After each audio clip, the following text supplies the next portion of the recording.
What's going on, everybody? It's CaptainRoBear and crew. This is Baldur's Gate, episode 54, the after show. What a huge episode this was! Huge. It was huge. A lot of crits. Not a lot of crits, a lot of Aelun and a lot of, actually, not Aelun anymore. I mean, it's a lot of Rook. That's a dead name, bro. Yeah, the artist. I know it's a dead name. It still shows it on stream, but It is don't be fooled. This overlay is so old, it's fucking locked to it. I can't change it. But next week, guys, next week. Microsoft Paint and just cross it out. I was gonna say, Well, paint box over the top. If you look really hard, Asher's is a black block that goes over his. Yeah. Well, you know. Just Microsoft Paint and chicken scratch it with the red cross out. Yeah, look, guys, next week it's 50-50. It might be updated, it might not be. We don't know. Rocks fall from the sky. Just kill everybody. No, fuck you. No, fuck you. No, really, fuck you. Fuck you. One of my favorite interactions of the night was that right there. Just Me and Mud haven't got to do that in a hot minute. And it was the last time was the werewolf, the original Troy werewolf build, and I played the Troy fight before this episode. I was like, okay, I'm just gonna put the werewolf combat in it. And I was like, oh yeah, I'm gonna give Rook the opportunity to do that again. I'm just so good every time. I can't imagine what Caustic is thinking across the house. I'm literally I got the voice effect on, but I'm like death metal screaming "fuck you" in here. He's used to it at this point. Yeah. Recording your next album. Just relax. True. There was nothing easy about starting after a essentially werewolf terrorist attack. It's very hard to get going. It's not easy to put yourself in that spot. What a double nat 20 beheading. That's what I was more coming into. Like jumping into this was nothing compared to that. Well, our shitty part is we all meta know what's going on, and then we have to break it down all for our characters of a bunch of without making it silly for them. So it was a hard catch up. There's no easy way about it. But once we're like, okay, let me get a Voodoo Ranger in. Let me get through the. Okay, everybody knows shit's all fucked up. We still love Gitzi, but we don't know. We don't know how to get all of her here. We gotta do shit. But you did make me act on my feet because I had no idea you guys would go full send. Speaking of that first part, can we give credit to Mud for walking into that whole situation with the resistance that would definitely be Rook in that situation? Like, I don't know how to explain this to you, but yeah, I kind of killed the other guy. Yeah, it was good. I have good news and I have bad news. I mean, it's not your way to put it. That it's just like you're like, yeah, you don't have to worry about him anymore. It's like, yeah, he made bad decisions and I killed him in my mind. And then none of us know what that is. I mean, he doesn't know what that is either. Really, like he's just. I don't know. It doesn't have a lot of world experience, so it's just like not a lot of tact there in terms of, he eats people. You know what I mean? Like, dude, rolling the nat one and picking up the haunch. Yeah, let's not pretend he's a fucking saint. He's a werewolf who eats people. Don't you he's not like a dare. person that became a werewolf and then ate people. He's like he is the werewolf. Like, I am the people. thunder. You know what I mean? Like on a turkey leg, you're not at Disneyland. Put that leg down. I'm not. I wasn't gonna eat it. I just was looking at it. Why waste it? Yeah, he's dead anyways. Like it's just gonna rot. Somebody else is gonna eat it. Before the worms do. That was good shit. I enjoyed that. I was like, oh god, I gotta get them a scene before if they successfully get in here. So it's like, okay, I'm gonna roll for it. I'm not gonna be a dick and be like, oh, okay, I'm just gonna make this building on fire so I don't have to put something together. But I'm like, there's a lot of stuff that's roasted, so we'll flip a coin, we'll see, and then we'll see who's got the tools. And you guys had the tools. Yeah. Use your spell casting, using that freezing rain to tamper And in fitting, it was, I don't think, on hindsight, I didn't highlight the poetic justice of you spending the freezing rain on a burning Oriole spell.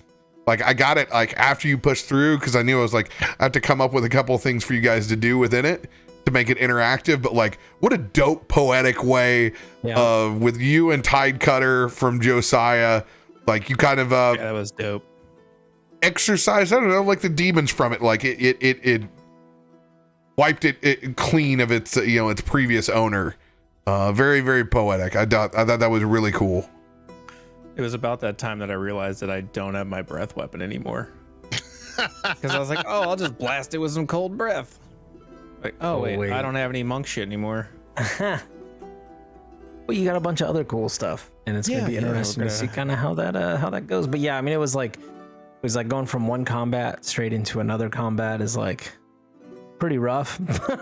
But I thought it was good. It was like these are some badass alphas, but like, it's not what it's definitely wasn't the initial force, which I think was a good kind of demeanor. And we're slowly trekking, but it's still interesting that there's still this tightrope of like they're still trying to make this blood moon happen, and like they could still do it, but we don't really know what that looks like, and so we're still fighting against it, but we're not quite sure how it goes. And I think having the clutch Josiah Aelun kills really helped. And you removing the moats, because at the end of the day, fuck it, if we can't do it, we can just kill each other.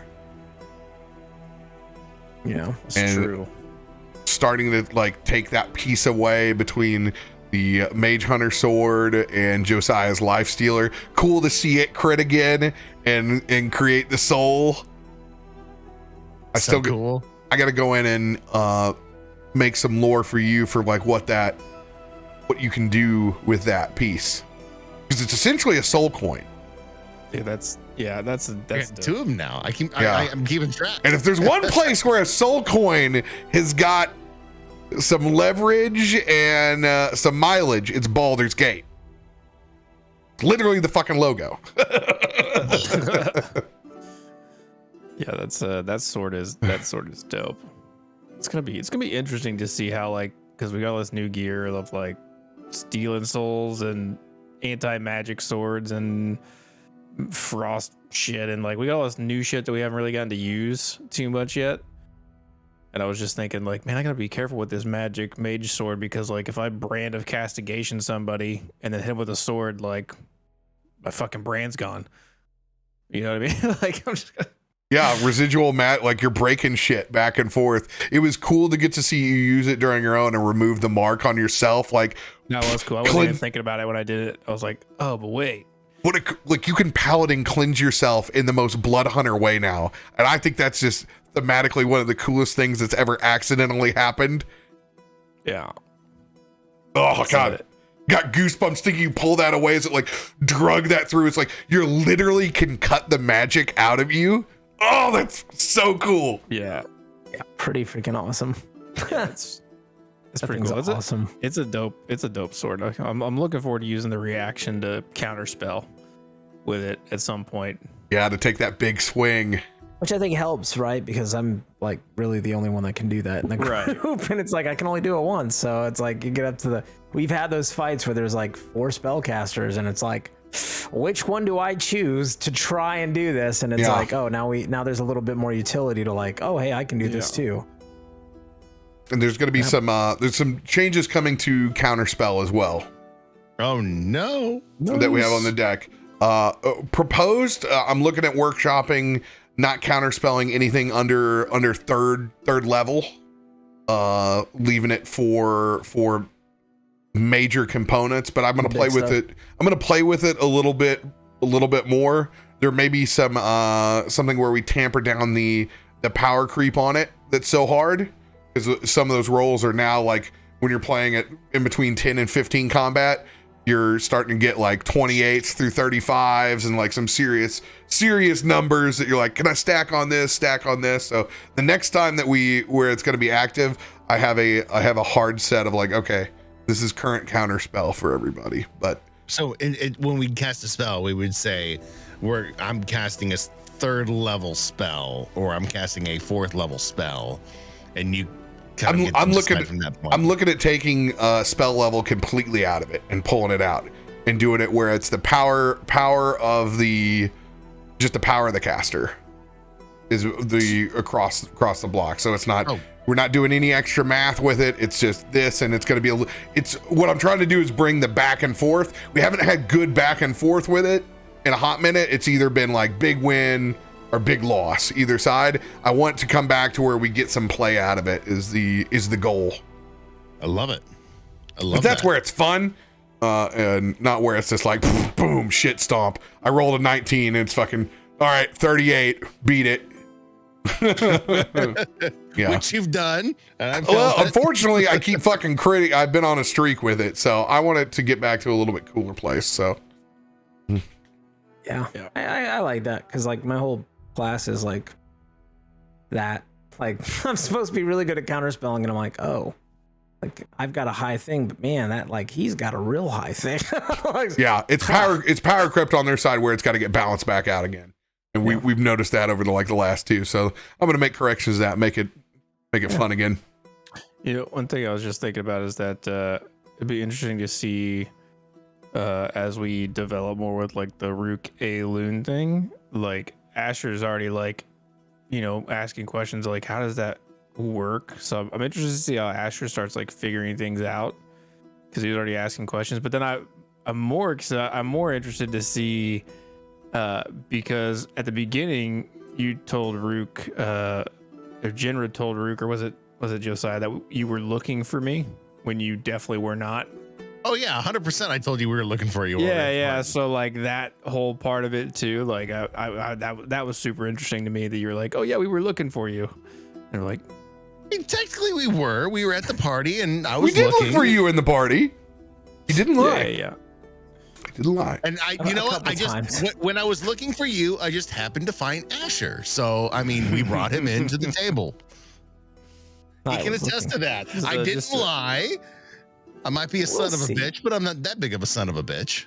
This would be interesting to see how people like find out like more about the Aelun's part and then the whole werewolf thing, and then like what you guys were doing, and like just understanding both sides from both perspectives.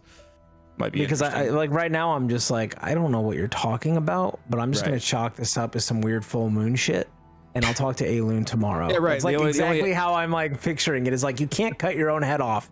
You trust it. What?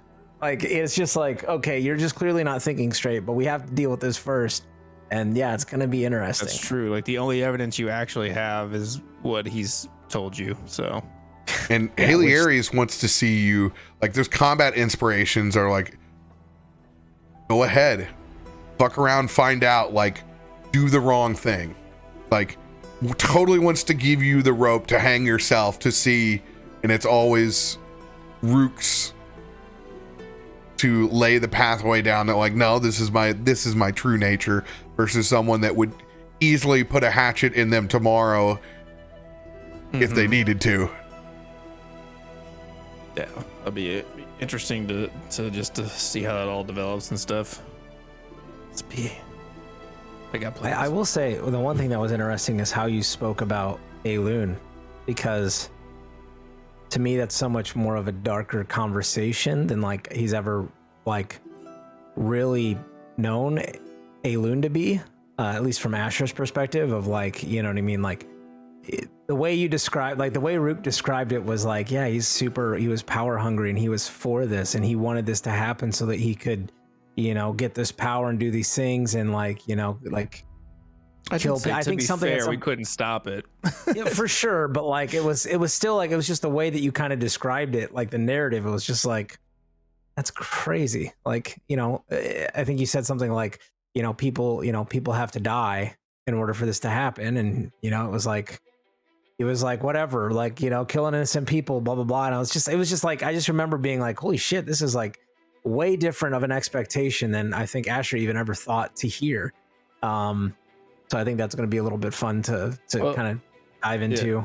I guess at that part, you're getting like the, you know, everyone's got like that internal monologue where like you understand your intentions and stuff, but then like Rook doesn't really have a frame for that or a filter. He's not going to pick up on the nuance of like, you know, Aelun was striving to something and willing to make sacrifices, you know, maybe terrible sacrifices, but still, like, to him, he's just like, yeah, he was just going to murder these people. And, you know, it's just like, just plainly spoken because he doesn't have a filter.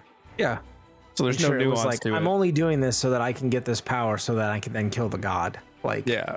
It was like, but it was like I said, it's just interesting how you're talking about it. And I was like, he just doesn't have any tact or nuance. So it's just straight unfiltered thoughts. Real. I'm excited. We talked about this werewolf arc for a long time, and now we're in it. Like we're gonna fucking go and get this thing fucking resolved. We're doing the damn thing. Yeah. And then we're gonna resolve Josiah's family issues with his rich parents. Some things you never recover from. Yeah. I mean, sometimes you just, you know, leave the gilded cage and go forge your own future. That's gonna wrap it up for here. Join us next week. Shit's going down in the woods of sharp teeth. Love y'all.